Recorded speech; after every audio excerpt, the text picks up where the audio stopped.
안녕하세요. DJ 가을입니다. 오늘의 사연 시작해 보겠습니다. 저는 남편이라는 사람을 교회 때문에 알게 되었어요. 제 나이 20대 때 어린 나이였죠. 그때 저희 어머니 연세도 많지 않았어요. 겨우 40대 중반 정도 됐을 무렵이었으니까요. 정말 충격적인 일이 있었죠. 이때 생각만 하면 지금도 가슴이 덜컥 내려앉습니다. 엄마가 암이라니. 그것도 시한부라는 판정까지 받았으니 충격은 말도 못했죠. 제 가족은 물론이고 엄마 당사자도 충격의 말을 잊지 못하고 한동안은 정말 살아있는 사람처럼 지내지도 않았어요. 시체처럼 안색이 하얗게 질리고 밥도 먹는 둥 마는 둥 하셨으니 저희 가족들의 걱정은 정말 말로 표현할 수 없었죠. 하지만 젊은 나이에도 엄마는 어린 저를 보면서 다짐하셨다고 해요. 지금 슬프다고 해서 내가 이렇게 무너지면 안 된다 하고 말이죠. 내 집안 식구들 생각해서라도 살아야 한다는 생각과 함께 그간 발길도 하지 않았던 교회라는 곳을 다니기 시작했어요. 이게 모든 일의 발단이 될 거라곤 상상도 못했죠. 그러나 결과가 어찌되었건 하느님이 엄마의 기도를 들어주셨는지 엄마의 병세는 치료와 함께 차도가 보이기 시작했고 의사도 믿기지 않는다며 기적이라는 말을 할 정도로 지금은 건강을 많이 되찾게 되었습니다. 이런 와중에 엄마가 교회에서 친분을 다지게 된 사람이 있었으니 그게 바로 제 시모 되는 사람이었죠. 시모는 엄마와 친해지고 엄청 많은 이야기를 나눴다고 해요. 특히나 제가 엄마와 함께 교회를 찾는 날이면 이런 말을 하곤 했죠. 어쩜 이렇게 예쁜 아가씨가 딸이라니. 정말 기쁘시겠어요. 이번에 병도 완치되었다는 판정도 받으셨다면서요. 아무튼 그 집은 복이 넘치는 것 같다니까. 어떨 때 보면 하느님이 차별 대우하는 것 같아서 너무 부러워요. 부러워. 아니에요. 저희 집 애가 대학 졸업하고 대기업 들어갔다지만 아직 새파란 초년생인걸요. 아직 멀었죠 뭐. 회사도 언제까지 다닐지 누가 알겠어요? 요즘은 평생 직업이 3개는 있어야 하는 시대라 하잖아요. 아유, 그런 말 마세요. 대기업 그거 들어가겠다 줄을 서도 못 들어가는 사람이 얼마나 많은데. 그거 다른 사람 앞에서는 나 골려주셔 하는 말이랑 똑같으니 조심하시라고요. 그보다 대기업에 들어갔다니 저희 법대 다니는 아들 녀석이랑 이어주면 정말 좋을 것 같은데 어때요? 이번 기회에 자리 한번 만들어 볼까요? 그랬으면 정말 좋겠지만 저희 아이가 좋아해야 말이죠. 얘가 연애에는 아주 쓱맥이라서. 엄마는 제가 부담스러워한다는 걸 알고 사전에 계속해서 시모의 이런 이야기를 차단했지만 결국에는 시모의 말에 넘어가 한번 만나보라는 이야기를 하기 시작하더군요. 그런 엄마의 부탁이기도 하니 어색한 마음을 안고 남편이란 사람을 만나게 되었죠. 안녕하세요. 이름이 외자시라면서요. 린 씨라고. 정말 얼굴만큼 예쁜 이름이네요. 네, 고맙습니다. 그러는 그쪽도 참 잘생기셨네요. 법대 다니는 분들은 다들 나이 많고 재수생만 있다더니 제 친구가 저한테 잘못된 정보를 줬나 봐요. 그래서 지금까지 저 만나보라는 거 거절하셨어요? 요즘은 다 그렇지도 않아요. 변호사들 보면 나이 젊은 사람도 많고 그러잖아요. 사실 저도 운이 좋아서 법대 들어온 거지. 아마 요즘 애들이랑 붙으면 안 됐을지도 모르겠네요. 호탕하면서도 솔직한 사람이 바로 남편이었어요. 이후로도 몇 번 만났는데 항상 자신감 있고 제 사람 챙기는 모습을 보니 가장으로서 참 괜찮겠다 싶더군요. 게다가 법대 다닌다고 젠체하고 다니는 구석도 없고요. 이 사람 절 실망시키진 않겠다 싶은 마음에 결혼까지 마음먹게 되었죠. 이렇게 처음 남편과 결혼하고 맞는 신혼생활은 저를 들뜨게 만들곤 했어요. 저는 부부가 된 저희들의 앞을 막을 문제는 없다는 생각까지 하곤 했죠. 서로 솔직하고 감정을 나눌 줄 알았으니 말이에요. 하지만 마냥 행복하지는 않은 신혼생활이 저를 맞이할 줄은 몰랐습니다. 이제 남자친구에서 남편이 된 사람은 아직 사법고시를 통과하지도 못해 일은 둘째치고 집안일에도 손가락 하나 까딱하지 않는 사람이었어요. 그 시간도 아깝다며 오로지 공부에만 매진을 하고 있었죠. 전 그런 남편이 언젠가는 시험에 합격하고 성공할 수 있을 거라는 생각으로 대기업 다니며 열심히 남편의 뒷바라지를 자처했습니다. 이때가 정말 힘든 시간이었다 생각해요. 아무리 대기업 다니더라도 여자 혼자서 가정 책임지는 일 절대 쉽지 않거든요. 이런 상황이다 보니 자연스럽게 저희 부부에게서 아이 이야기는 오갈 수 없는 상태가 되었죠. 시모 역시도 손주 이야기는 절대 꺼내지도 않았어요. 자기 아들이 지금 중요한 시기라는 것을 본인도 아는 거였겠죠. 그렇게 한 3년이 되던 해까지 남편은 사법고시를 통과하지 못했습니다. 이쯤 되니 저도 이제 슬 지치기 시작하더라고요. 그래서 남편에게 말했죠. 여보, 이제 당신 3년 차야. 사법고시 사라진다는 이야기도 저기 위에서 나오는 것 같고. 당신 이제라도 다른 적성에 맞는 일 찾아야 하는 거 아니야? 이러다가 아무것도 못하고 경력도 없다고 찾아주는 것도 없으면 어떡해. 조금만 하면 될 것 같은데 그것도 못 참아줘? 솔직하게 저번 시험에서 나 몇 문제로 떨어지는 거 당신 눈으로 직접 봤잖아. 난 지금까지 해왔던 것도 있어서 절대 그만 못 둬. 두고 봐. 이번에는 꼭 합격할 테니까. 그 말이 벌써 몇 번째인지도 모르겠으니까 하는 말이지. 우리 현실적으로 생각하자. 응? 공부하면서 조금씩 시간 내서 알아보면 되잖아. 우리 아이 문제도 있는데 더 늦으면 나 노산이야. 나도 다 늙어서 애 낳긴 싫다고. 정말 딱 한 번만. 당신 정말 나 못 믿겠어? 지금까지 3년, 아니 당신 만나기 전에 1년 더해서 총 4년이라는 시간 투자했어. 나도 이게 마지막이라 생각해서 버티는 거라고. 그런데 당신이 이런 말하면 나는 어떡해. 그러니까 이번만 참아주라. 응? 한숨이 절로 나오는 상황이었지만 그래도 제가 믿고 결혼한 상대에다 지금까지 뒷바라지한 것들 아깝기도 해서 이번 한 번만은 남편을 더 믿어주자 싶었어요. 뭐든 마지막이라는 한 방이 결과를 만들기도 하니까요. 그리고 이 말을 했던 해 남편은 보란듯이 사법고시 패스하고 당당히 변호사로 일하게 되었습니다. 나도 변호사 남편이 생겼구나 하는 생각에 뿌듯함도 잠시. 남편은 이전과 달라진 태도를 제 앞에서 보이기 시작했어요. 당당해진 모습에 저는 긍정적인 변화라 생각하며 그런 남편의 말을 웃어 넘기곤 했죠. 당신 얼마 전까지는 대기업 다닌다고 이 집 가장 노릇 혼자 산다고 우쭐대면서 나한테 마지막이니 어쩌고 했지? 나도 이제 돈 잘 버는 남자라 이 말이야. 사자 들어가는 직업 아무나 하는 줄 알아?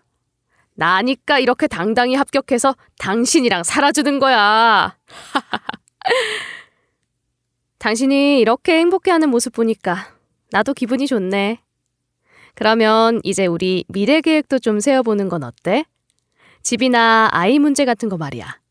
아이 태어나면 여기서 3명이 지내기엔 우리 집이 좀 좁잖아. 걱정 마, 걱정 마. 이제 돈 잘 버는 남편 생겼는데 뭐가 문제겠어. 그리고 그렇게 서두를 필요도 없어.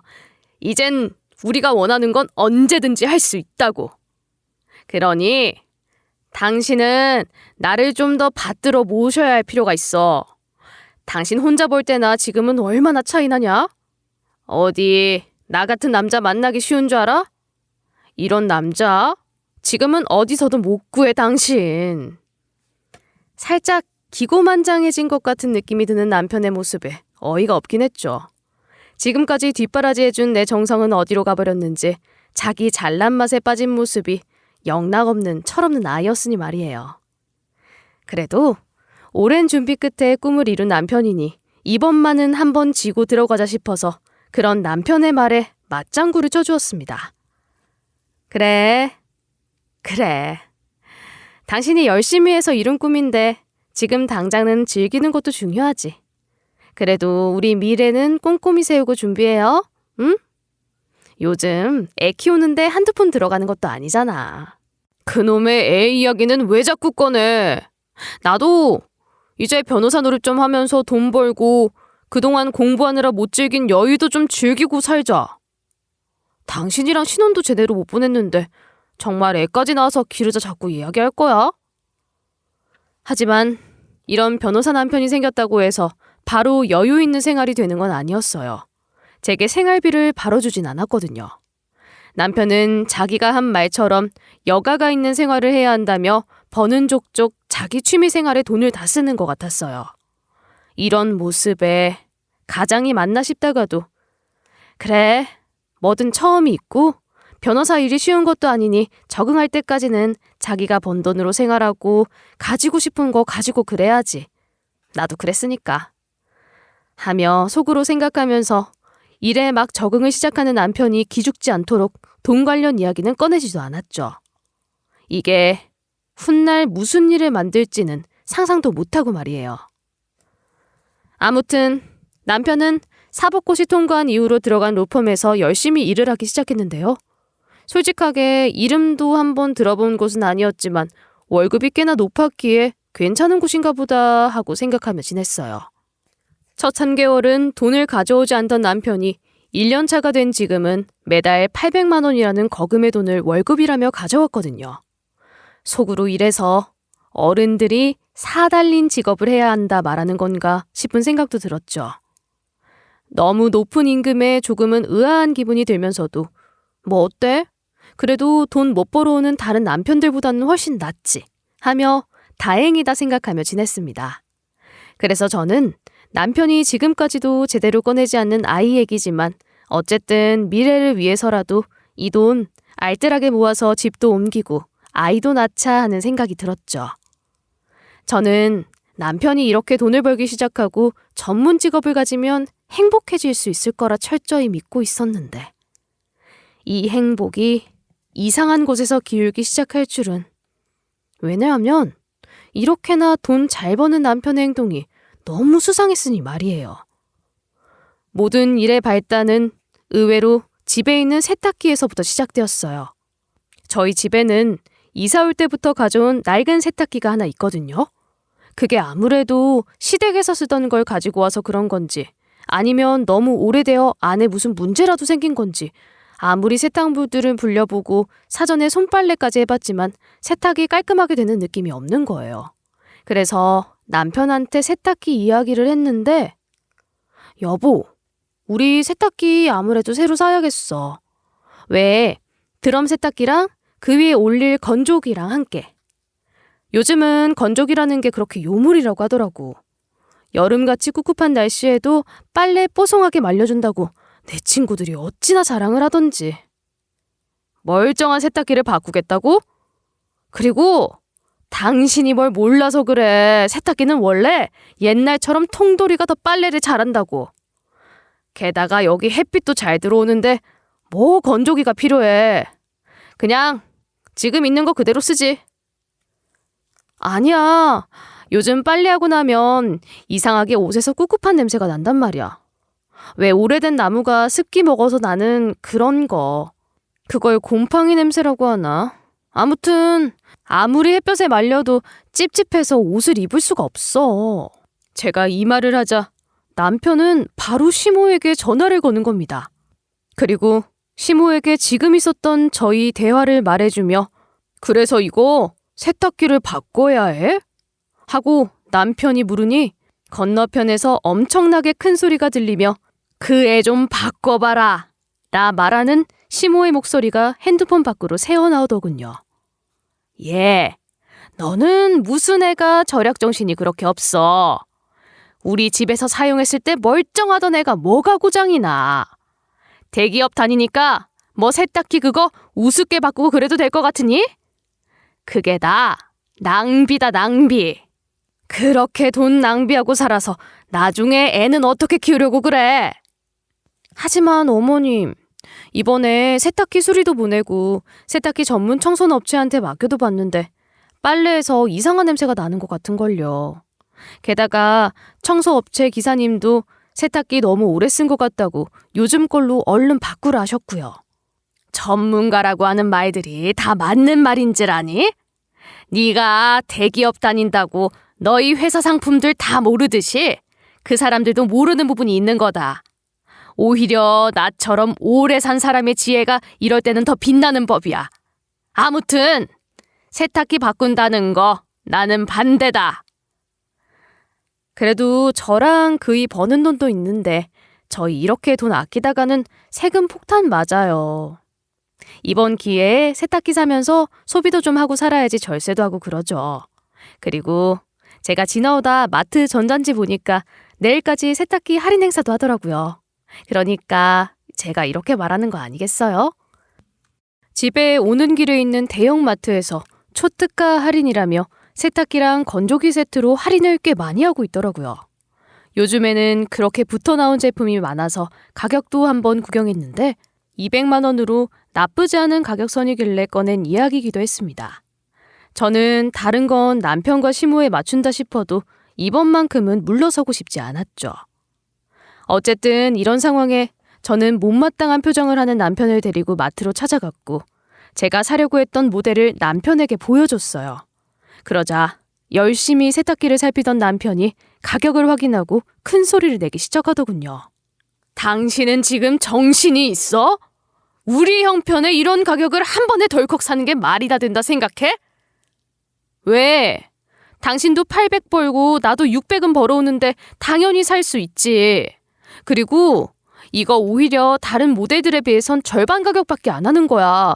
요즘 신제품은 400이 넘는다더라.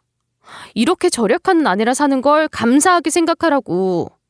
절약은 무슨 놈의 절약이 200만 원씩이나 쓰려고 해. 난 절대 반대야. 집에서도 말했지만 잘만 작동하는 세탁기가 있는데 무슨 놈의 새 세탁기를 산다 난리야. 그리고 건조기는 왜 또 같이 사려고 그래? 아니, 통돌이도 하나 사는데 이만큼 돈 들어. 거기에 건조기까지 해서 200만 원인데 도대체 뭐가 비싸다는 거야? 솔직히 당신이랑 나 버는 돈만 1000만 원이 넘어. 그런데 어떻게 한 달에 200을 아까워해? 당신? 수상해? 나 몰래 어디 돈이라도 갖다 바치고 있니? 무슨 돈을 갖다 바친다 그래?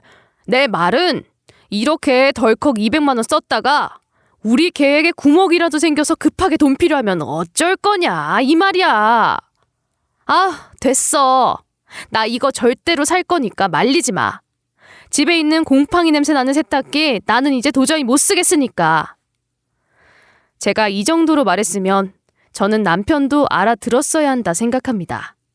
남편에게 말했듯 솔직하게 둘이서 월 1000은 거뜬히 넘기는 부부인데 이런 소비가 지금까지 없었다는 게 전 오히려 더 신기했거든요. 그런데 지금 보니 이상하게 돈 한 푼도 안 쓰겠다고 이리 버티니 이 사람이 왜 이러나 싶은 생각도 들었죠. 남편도 회사 다니는 사람이니 어느 정도 돈을 써야 세금을 덜 낸다는 사실을 뻔히 다 알 텐데 말이에요. 이날 결국 마트에서 세탁기는커녕 세제 하나 제대로 못 사고 저는 집으로 돌아와야 했습니다. 그리고 또 전 시모의 잔소리 폭격을 받게 되었죠. 그새 마트 갔다 왔다는 사실을 시모에게 전달한 듯 싶었어요. 예전에는 이런 사람이 아니었는데 어느 순간부터 남편이 마마보이가 된 것처럼 느껴질 정도로 남편은 요즘 따라 무슨 일이라도 있으면 시모에게 쪼르르 이르기 바빴죠. 너 그새를 못 참고 애 데리고 세탁기 보겠다며 마트 다녀왔다며. 내가 돈 아끼면서 살란 말 했니 안 했니? 너는 네 남편이 그렇게 열심히 밖에서 돈 벌어오면 그걸 당연하게 모으고 아낄 생각은 못하고 어쩜 그렇게 이기적이야 애가. 전 조금 있으면 잔소리가 끝나겠지 싶어 대꾸도 안 하고 그냥 시모가 말을 다 할 때까지 기다렸습니다. 하지만 1절로 끝났으면 좋을 잔소리는 뜻밖의 2절로 넘어가기 시작하지 않겠어요? 그리고 맞다. 넌 네 남편이 이렇게 자리 잡았으면 아이 가질 생각은 안 하니? 지금까지 내가 아무 말도 없으니까 우리 집안 손을 끊기게 만들어도 내가 아무 말도 안 할 줄 알았어? 아들놈이랑 언제 이야기라도 한번 해본 적이나 있냐? 응? 갑자기 무슨 손주 보고 싶다는 소리 하세요? 그이 돈 못 벌고 있을 때는 한 번도 이야기하지 않으셨던 부분이잖아요. 그러니까 지금 우리 아들이 달에 800씩 벌어다 주면 그거 아껴서 아이한테 쓸 생각은 안 하고, 하여튼 요즘 애들은 절약정신이라고는 눈꼽만큼도 없어. 내 말 알아들었으면 명심하고 아껴서 좀 쓰고 그래라. 너 지금도 노산이야, 노산. 더 늦기 전에 애 가져야지.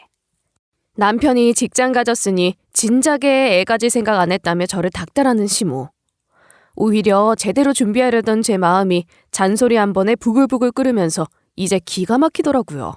아니, 남편이 돈 못 벌어서 이제야 겨우 생활비 주기 시작했는데 그간 돈은 좀 모았냐 물어보는 태도는 물론이고, 그때는 가만히 있다 이제 자기 아들이 저보다 돈 더 잘 버니까 이때다 싶어 할 말 안 할 말 다 꺼내는 시모가 너무 어처구니 없었죠.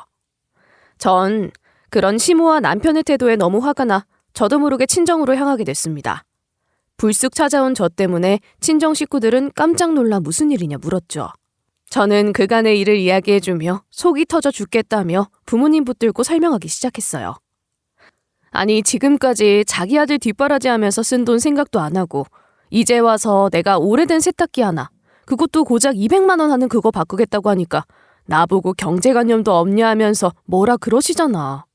남편은 월 800 버는 사람이 고작 200 가지고 나보고 낭비한다면서.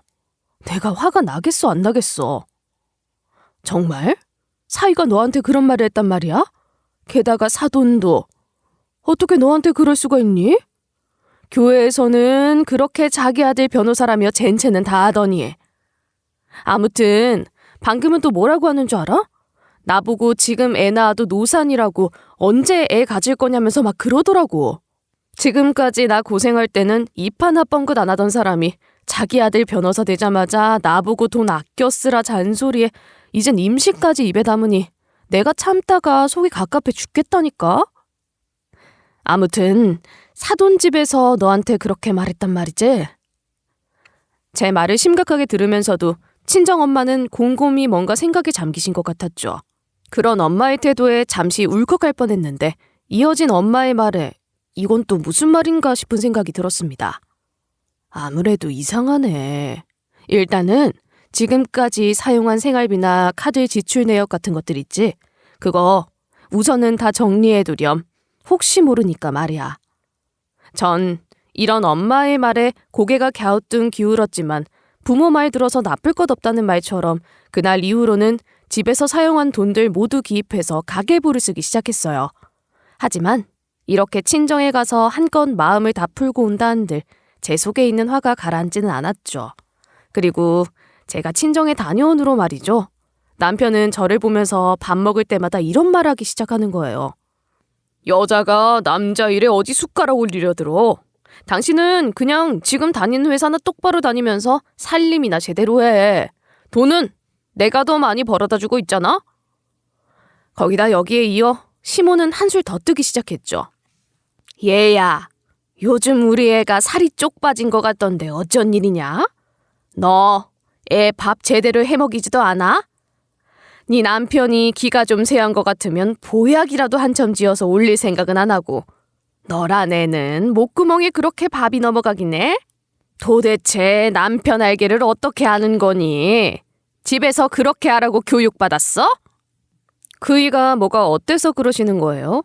그리고 매일 아침 저녁으로 따뜻한 밥 잘해서 먹이고 있습니다.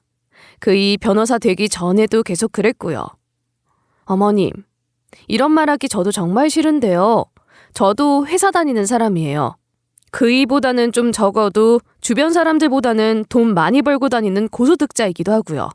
그러면 이 정도는 쓰고 살아도 괜찮은 것 아닌가요? 얘가 정말 돈 무서운 줄 모르는구나. 설마 내가 보약 한 첩 지으라 해서 나 가고 난 뒤에 우리 아들이 열심히 번 돈으로 그거 하려고 했던 거 아니지? 지금 네 하는 꼬라지 보니 딱 그렇게 했을 것 같은데. 만약 내 아들 돈으로 그랬다간 내가 가만히 안 둘 줄 알아? 이렇게 자기 할 말만 하고 문을 쾅 닫고 나가는 시모 때문에 저는 회사에서 받는 스트레스보다 집에서 받는 스트레스로 화병이 날 지경이었죠. 거기다 하루는 이런 말도 들었어요. 너는 정말 내가 하는 말은 어디로 듣고 흘리는지 하나도 고치려고 한 적이 없어. 어디 변호사랑 사는 게 쉬운 줄 아니? 누구는 변호사 사이 두려고 열쇠를 3개 들고 온다는 말도 있다. 차 열쇠, 집 열쇠, 금고 열쇠. 돈 벌어다 주면 응당 나한테 오가는 것도 있어야지. 어찌 지금까지 용돈 한 푼도 줄 생각은 안 해? 그깟 대기업 다니면 네가 단 줄 아니? 우리 아들이 너보다 훨빼 낫거늘. 어처구니가 없더라고요. 저는 시모에게 용돈을 걸은 적이 단 한 번도 없습니다. 버는 돈으로 생활비는 물론이고 양가의 일정 부분은 용돈으로 항상 챙겨드리고 있었고 남편이 돈을 벌어온 순간부터는 더 많은 금액을 시모에게 용돈으로 보내고 있었죠. 그런데도 용돈이 부족하다 말하니 정말 어이가 없었어요. 어머님은 어쩜 그렇게 뻔뻔하게 말할 수 있으세요? 저 지금까지 용돈 한 번도 걸은 적 없습니다. 지금도 월 150 챙겨드리고 있는데 어디가 모자라다 말하시는 거예요? 그리고 그이가 돈 벌지도 않을 때 저 도와주신 적이나 있고 저한테 잔소리 하시는 거예요? 어머 얘 좀 봐라. 어디 어른이 말하는데 큰 소리로 대답하고 그래? 너 아주 못돼 먹었구나. 그리고 원래도 서방은 하늘과 같은 존재로 모셔야 하는 법이다. 변호사인 내 아들 남편으로 둔 너는 남들보다 배는 잘해야 하는 게 맞고 어디 한번 나가서 주위 둘러봐라. 내 아들만큼 잘 벌어온 사람이 어디 있는지. 솔직하게 말해서 그이가 돈 벌어온 지 고작 1년 겨우 지났습니다. 저희 결혼 생활이 이미 5년 차에 접어들기 시작했고요. 그럼 남편이 돈 안 벌어왔던 4년은 누구 돈으로 지냈겠어요? 당연히 제 월급으로 생활했던 거 아닌가요? 그런데 어머님은 지금까지 저한테 해준 게 뭐가 있어요? 그랬으면서 저한테 자꾸 이렇게 많은 걸 요구하시냐고요. 너는 정말 정도를 모르는 애구나. 당장 네 남자 상사라는 그 인간 월급이나 떠올려봐라. 그 사람이랑 너 직급이고 연차고 얼마 차이도 안 난다지? 그런데 받는 월급 차이는 얼마냐? 그것만 봐도 남자랑 여자가 얼마나 차이 나는지 한눈에 알 수 있지 않니? 그러니 당연히 그보다 더 벌어주는 네 남편 대접해줘야 마땅하고 그런 아들 낳아준 나도 대접을 해줘야지. 살면서 듣도 보도 못한 남녀차별을 여기서 겪게 될 줄은 꿈에도 몰랐어요. 이쯤 되니 정말 어이가 없더군요. 사람이 이렇게 몰상식해도 되는 건가 싶기도 하고. 그런데도 이런 제 속마음은 눈치도 못 챘는지 시모는 항상 제 옆에 와서 사자 붙는 자기 아들 이야기를 계속하면서 뭐만 하면 제가 그이보다 뭐가 잘났냐며 대기업 그거 다니니 그나마 저를 이혼 안 시키고 봐주는 거다 이렇게 말하는데 참 이러고 살아야 하나 싶은 생각이 들더군요. 그러면서도 참 황당한 포인트도 있는데요. 시모는 이리 잔소리를 하면서도 저 타박할 때는 언제고 한 번은 양손 가득히 보약이라며 한약을 듬뿍 싸가지고 오는데 전 그게 당연히 다 남편 것이라 생각했죠. 그런데 아니더라고요. 한 박스는 저한테 내밀면서 임신 잘 되게 만드는 약이니 거르지 말고 먹어.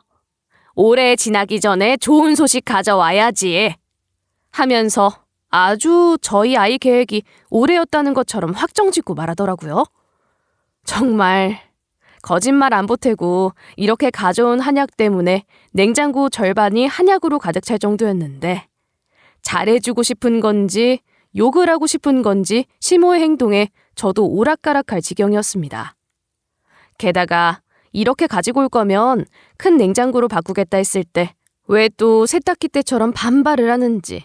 비위 잔뜩 상하는 한약들 하루에 3번 먹으라며 옆에서 감시하겠다 며칠을 왔다 갔다 하는 시모에 못 이겨 한약 먹을 때는 정말 죽는 줄 알았죠. 그러다 때마침 친정엄마한테서 전화가 왔어요. 저는 얼른 베란다로 나가서 엄마한테 지금 겪는 어이없는 상황을 설명했죠. 엄마는 제 이야기를 듣더니 바로 와서 확인하겠다며 이내 1시간 만에 저희 신혼집에 도착해서 벨을 누르셨습니다. 다행히 시모가 돌아간 뒤라 크게 마주치거나 할 일이 없었다는 게 안심이 되었죠. 너한테 이걸 계속 먹이려고 했다고? 이거 말고 또 너한테 계속 뭐 먹으라고 가져다 주든? 안 되겠다. 엄마가 너희 안방도 한번 보고 가자. 전 이렇게 막무가내인 엄마는 살면서 처음이었어요. 저 집에 살 때도 제 방에는 손도 안 대시던 분이었는데 이렇게 온 방을 헤집고 다니는 모습에 깜짝 놀랐죠. 게다가 남편의 서재까지 가서 꼼꼼하게 뭔가 찾던 엄마는 집에 가시기 전에 대뜸 이런 말을 제게 남겼어요. 일단 너 당분간은 네 사이놈이랑 각방 써라. 절대 임신은 피하고. 엄마 말 무슨 말인지 잘 알아듣지? 당분간은 절대 아이 생각은 하지도 마라. 최소 1년은 지켜보자 우리. 너희 시댁에서 뭐라 하든지 말든지 그냥 피곤하다고 안 된다고 딱 잘라 거절해. 앞뒤 사정 설명도 없이 이 말만 남기고 하는 엄마의 모습에 뭔가 위화감이 느껴졌죠. 그래서 전 그날로 엄마 말처럼 각방에 남편이 아이 가지자 말해도 피곤하다며 피하기 급급했어요. 제가 이런 식으로 나오자 남편은 시모에게 또 일렀는지 다음 날에는 시모가 찾아와서 저에게 뭐라 하더군요. 한약 잘 먹고 있는 거 맞니? 아들놈 말로는 요즘 각방으로 지낸다면서. 너 그래가지고 올해 안에 아이는 가질 수 있겠어? 요즘 제가 몸이 안 좋아서요. 약을 먹는 족족 토하고 그래서 잠시 쉬고 있어요. 너는 무슨 애가 몸까지 약하니? 정말 마음에 드는 구석이라곤 하나도 없어, 정말. 네 몸 아프더라도 약은 꼬박꼬박 먹어. 몸에 좋은 건데 왜 먹는 족족 토를 하고 그런다 난리야? 내가 옆에서 다시 감시하고 그래야겠어? 시모의 으름장에도 엄마가 남긴 충고가 있었기에 저는 한약을 먹는 척하면서 계속 싱크대에 버렸습니다. 그렇게 몇 달이 지나고 엄마와 시간을 맞춰 같이 교회를 나가게 된 날이었어요. 오랜만에 푹 쉬어보는 휴일이라 들뜬 마음으로 엄마와 교회에 간 건데 거기서 저는 생각지도 못한 시모의 뒷담화를 듣게 되었죠. 뒷담화 내용은 저를 겨냥한 것들이라 옆에 있는 엄마한테 고개를 들기 너무 창피하더라고요.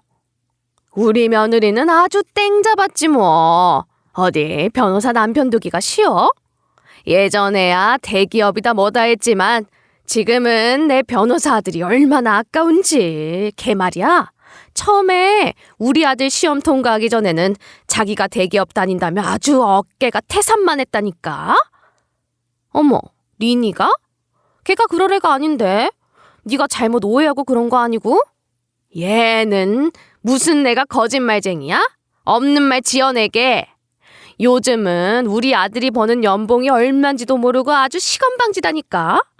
집에 자기 월급보다 큰 돈 따박따박 가져다 주니 아주 그게 다 자기 돈인 것처럼 펑펑 써대는데 이걸 며느리라고 해야 할지 도둑년이라 해야 할지. 엄마는 그런 시모의 말이 끝나기를 기다렸다는 듯 크게 웃기 시작했어요. 저는 사실도 아닌 내용 꾸며서 말하는 시모의 모습에 화를 내기 직전이었는데 그런 저를 말리면서 말이에요. 저는 그런 엄마의 행동에 뭐라도 있나 싶어서 엄마를 믿고 기다리기로 했죠.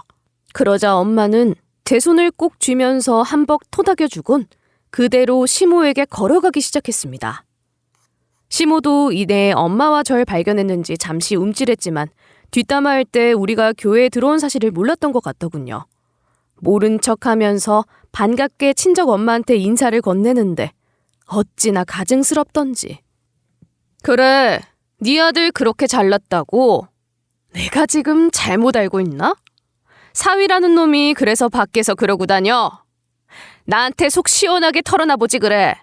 여기서 확실하게 말해봐. 네 아들 정말 변호사는 맞는 거야? 그 모자란 머리로? 얘는 지금 무슨 소리 하는 거야? 너 지금 그거 우리 아들 명예훼손이야? 사실도 아닌 내용으로 이런 식으로 말하면 사돈이고 뭐고 내가 가만히 있을 것 같아? 우리 아들이 뭐? 모자라? 내가 그간 당신 아들이 일하는 곳이 어딘가 싶어서 한참을 찾아 헤맸거든. 아무래도 꿈자리가 영 사나워서 말이지.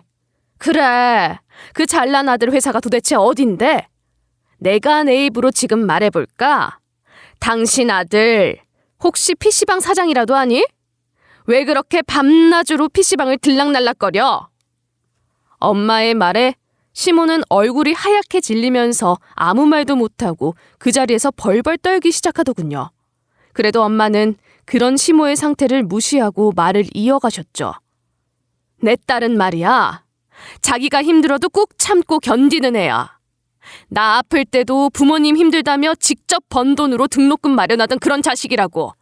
그런 애가 힘들다 찾아오니 내 속이 오죽했을까. 그리고 사이놈 변호사 합격했다 연락 오던 날 어찌나 꿈자리가 사나운지. 평소 화도 잘 내지 않던 사람이 씩씩거리며 말을 하는데 저러다 숨이라도 넘어갈까 싶어 저는 불안했어요. 평소 아버님이 애를 엄청 귀여워하셨거든. 그런데 꿈에서 돌아가신 아버님이 얘 신혼집 앞에 무릎 꿇고 앉아서 펑펑 울고 있는 거 아니겠어? 평생을 그런 모습 보이신 적 없던 분인데 이건 뭔가 잘못됐다 싶어서 생각해서 알아봤으니 망정이지. 게다가 누구 팔자 꼬이게 만들려고 애를 만들라 닭다리야? 제 자식 귀한 줄 알면 남 자식도 귀한 줄 알아야지. 처음 듣는 이야기가 엄마 입에서 나오기 시작했죠. 평소 저를 귀엽게 생각하시던 돌아가신 친정 할아버지가 엄마한테 경고 아닌 경고를 보냈고 엄마는 불안한 마음에 남편의 뒤를 캐기 시작했던 겁니다. 그렇게 변호사라는 직업을 가졌던 사람이 어떤 허름한 건물로 들어가는 것을 보게 되었고 거기가 바로 PC방이었던 거죠. 왜 말을 못해? 변호사라는 인간이 PC방에 앉아서 게임이나 할 시간은 넘치나 보지? 애가 힘들어 죽겠다는데 공부 핑계 대면서 괴롭힌 4년. 자기 아내한테 온갖 생활비는 다 뜯어서 쓰면서 뭐? 남편을 하늘처럼 받들어? 우리 애가 대기업 다녔다며 으스대? 내가 아니 절친이라는 지영이한테 그간의 사정도 다 들었어. 남편은 사법고시 합격했다는 해에도 결국 합격은 개뿔. 합격 커트라인 한참 아래에서 놀았다고 하더군요.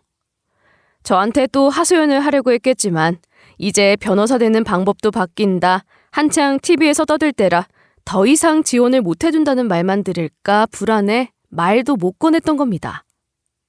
남편이란 놈은 그래서 홧김에 저에게 시험 합격하고 한 달 만에 취직했다 말하면서 밖을 돌아다닌 거예요. 자그마치 1년이 넘는 시간을 말이죠. 게다가 남편이 가져왔다는 월 800만 원이라는 월급도 순전히 시모가 매달 보내준 돈이었던 겁니다. 평소 쓰던 것과 다른 통장으로 말이에요. 그러니 월 800씩 벌어도 돈 한 푼 못 쓰게 하면서 저보고 아껴 쓰라 그 난리였던 거죠. 그리고 다음에 엄마 입에서 나온 이야기도 저한텐 충격이었어요. 엄마는 며칠 전에도 제 남편을 따로 불러서 일자리를 구해주려고 하셨다는군요. 변호사 아니어도 괜찮으니 번듯한 직장이라도 가져서 이제라도 정신 차리고 가장 노릇해라 하고 말이죠. 그런데 이 인간 끝까지 엄마의 신뢰를 저버렸던 겁니다. 내가 당신 아들놈이란 자식 붙잡고 제대로 살라고 뭐라도 일자리 하나 얻어줄까 해서 아는 사람한테 부탁까지 했는데 결국 한 달도 못 버티고 회사 무단결근에 더 이상 나오지도 않았어. 그런 놈이랑 감히 내 딸을 비교해? 그것도 있지도 않는 사실을 가지고! 시모는 엄마 말이 끝나자 이제는 얼굴이 빨개져서 교회를 나가더군요. 자기는 모르는 일이라면서 말이에요. 엄마는 크게 숨을 한번 몰아쉬고는 제게 다가오셔서 작은 목소리로 미안하다 말하시는데 저는 괜스레 눈물이 날 뻔했습니다. 엄마가 괜한 짓 한 건 아닌가 모르겠다. 그런데 사위란 놈이 워낙에 인간이 덜 된 놈이라 말이지. 엄마가 이렇게 할 수밖에 없었어. 게다가 네가 그렇게 스트레스 받고 힘들어하는데 내 선에서 어떻게든 정리해서 네 남편 정신 차리게 만들어주려고 했는데 미안하다. 엄마는 안 그래도 회사 일로 힘든 제가 혹시라도 더한 스트레스 받을까 싶어 자기 선에서 남편의 이런 행동을 정리하려고 했던 겁니다. 저 모르게 말이죠. 내가 그 꿈 꾸고 더 빨리 알아봤어야 하는데 정말 최근에야 네 남편이란 놈이 PC방 들락거리면서 놀러 나다니는 놈팽이라는 걸 알았으니. 아휴, 그간 네 복장은 얼마나 터졌을까 생각하면 정말 눈물이 나오다 쏙 들어갈 지경이야. 그런 놈을 사위라 너한테 소개했으니. 엄마가 미안할 일이 뭐 있어. 오히려 진작에 내가 정리했어야 했어. 그놈이 계속 떨어지면서 생활비 안 줬을 때부터 진작에 알아봤어야 했는데. 그깟 정이 뭐라고. 사람 맘먹기 힘들게 만들더라고. 지금까지 그래도 정 때문이라도 살았는데 지금 오히려 엄마가 이런 진실 알려줘서 난 너무 개운한 거 있지? 아니야. 엄마가 진작에 그런 놈이란 거 알아채고 너한테 말해줬어야 하는데 그래도 사람 갱생할 수 있을 거라 생각했던 게 큰 착각이지 뭐야. 너를 생각해서 한 일이라지만 그 시간 동안 또 너를 괴롭혔을 그 집 사람들 얼굴 생각하면 내 속이... 너무 그렇게 스트레스 받지 마. 엄마가 그러고 싶어서 그랬나 뭐? 난 방금 엄마가 시어머니한테 속 시원하게 다 털어내서 오히려 개운하다니까? 저 사람 이제 이 근방에선 얼굴도 못 들고 다닐걸? 엄마와 전 하하호호 웃으며 그날 교회 예배를 마치고 집으로 돌아갔어요. 물론 저는 남편이 있는 신혼집이 아닌 친정집으로 돌아갔죠. 그리고 그 길로 당장에 저는 남편과의 이혼 소송을 준비했어요. 엄마의 도움이 참 많이 컸죠. 남편은 자기 엄마라는 사람한테 아무 소식도 듣지 못한 것 같더군요. 정말로 아무것도 모르는 사람처럼 제가 이혼 서류 내밀자 제게 나 변호사인데 승소할 수 있냐? 큰 소리를 뻥뻥 치더군요. 저를 담당해 주시던 변호사님이 증거는 끝까지 숨기는 게 좋다는 말을 했지만 저는 참지 못하고 그런 남편의 앞에 남편이 다닌다던 PC방들과 이전에 제가 맡겼던 생활비 카드 내역서를 뽑아 눈앞에 들이밀었죠. 남편의 눈이 잘게 떨리더군요. 이게 무슨... 그럼 당신 이제 다 안 거야? 내가 무슨 상황인지도 전부 다? 그러면서 서류를 보던 남편 얼굴이 파랗게 질리면서 제 손을 덥석 잡고 그제서야 미안하다, 숨기려 했던 거 아니다, 지금이라도 나가서 돈 열심히 벌겠다, 손이 발이 되도록 빌기 시작하더라고요. 하지만 이미 제 마음은 돌아선 지 오래였습니다. 자기 돈도 아니고 자기 부모 돈으로 겨우 인간처럼 보이려 행세하던 남편의 모습에 정남이가 뚝 떨어졌으니 말이에요. 물론 이혼 소송에서 저는 승소했습니다. 결혼 후 오랜 기간 주지 않았던 생활비에 오롯이 자기를 위한 유흥으로 나간 돈들 모두 합쳐서 이혼 소송에서 남편에게 청구했죠. 처음에는 아니라면서 반박하던 남편 측 변호사에 어이가 없기도 했지만 저희 쪽에는 증거가 확실했으니 저는 당연히 남편이 제게서 착취하듯 빼앗아간 돈 그대로 다 받을 수 있었습니다. 물론 위자료도 두둑히 받을 수 있었고요. 저는 그간의 남편의 거짓말과 시모의 말들로 입은 피해 보상이라는 생각으로 위자료를 챙겼어요. 아마 그 돈은 돈을 벌지 않는 남편의 지갑이 아닌 시모의 통장에서 나오겠지만 말이에요. 게다가 어차피 지금 살고 있던 신혼집이야 원래 제 소유였으니 저는 이혼 소송에서 이기는 날 남편의 짐을 정리해서 밖에다 내놓고 집을 다시 팔기로 마음먹었죠. 남편은 밖에서 그래도 이건 아니다! 하며 소리쳤으나 어차피 제 집 제가 알아서 하겠다는데 무슨 상관이 있을까요? 남편이 그러거나 말았거나 저는 상관하지 않고 집을 정리해서 부동산에 그대로 남겼죠. 전 그간의 결혼 생활에서 받은 피로로 지쳐 회사에는 잠시 휴가계를 제출했어요.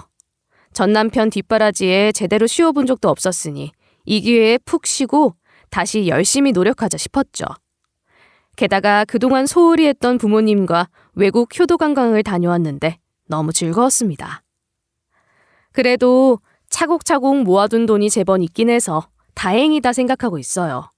모자라도 조금씩은 뒤로 모아두고 있었거든요. 게다가 얼마 전 소송으로 위자료도 챙겼고 말이에요. 거기다 나중에 교회를 갔던 엄마가 제게 해준 이야기는 아주 제 얼굴에 웃음꽃이 피게 만들더군요. 그 집은 아주 쫄딱 망해서 저 멀리 지방 어디로 이사 갔더라 하더라. 너랑 이혼하고 난 뒤도 그놈 정신 못 차리고 여기저기 자기 친구들 돈까지 빌려 쓰고 다녔다면서 사람이 어쩜 그럴 수 있냐고 저기 명숙이 아줌마가 이야기하더라. 그래서 그거 갚아준다고 네 시부모였다는 사람들이 아주 집 다 팔고 난리도 아니었다 하더라고. 진작에 그놈의 놈팡이 기질 경험에서 저는 잘 알고 있었죠. 뻔뻔하게 공부도 제대로 안 하고 다녔으면서 시험 본다 거들먹대던 그 모습이 눈앞에 선하게 그려지더군요. 그걸 시모가 당했다니 아주 고소하고 속이 시원했죠. 지금은 전 남편과의 일들은 생각조차 하기 싫어서 전에 살던 집들은 다 처분해서 부모님과 합쳐 지방의 좋은 전원주택으로 이사를 와서 살고 있습니다. 회사에는 부탁해서 월급 줄어도 좋으니 지방 발령해달라 요청해 놓은 상태고요. 이런 일을 겪으니 돈이 이제 와서 뭔 소용이 있겠냐 싶은 생각이 들더라고요. 제 이야기를 들은 누군가는 배부른 소리라 말할 수도 있겠죠. 하지만 저와 같은 상황에서 ATM기처럼 돈만 쪽쪽 빨리고 나면 제가 어떤 심정으로 이런 결정을 했는지 다들 이해하시리라 생각합니다. 제 사연 들은 청자님은 어떤 마음으로 제 이야기를 끝까지 들었을지 참 궁금하네요. 저를 답답하다 말하시는 분들도 있겠지만 분명 남편을 욕하며 저를 응원하시는 분들도 많이 있겠죠. 아무튼 제가 겪은 일로 깨달은 게 있다면 사람 속은 아무도 모른다는 겁니다. 그래서 많이 경험하고 서로 속마음을 자주 나눠야 그나마 알게 되지 않을까 싶은 생각이 드네요. 지금까지 제 이야기 들어주셔서 감사하고 사람 만날 때는 조심, 또 조심하며 만나라 말씀드리고 싶네요.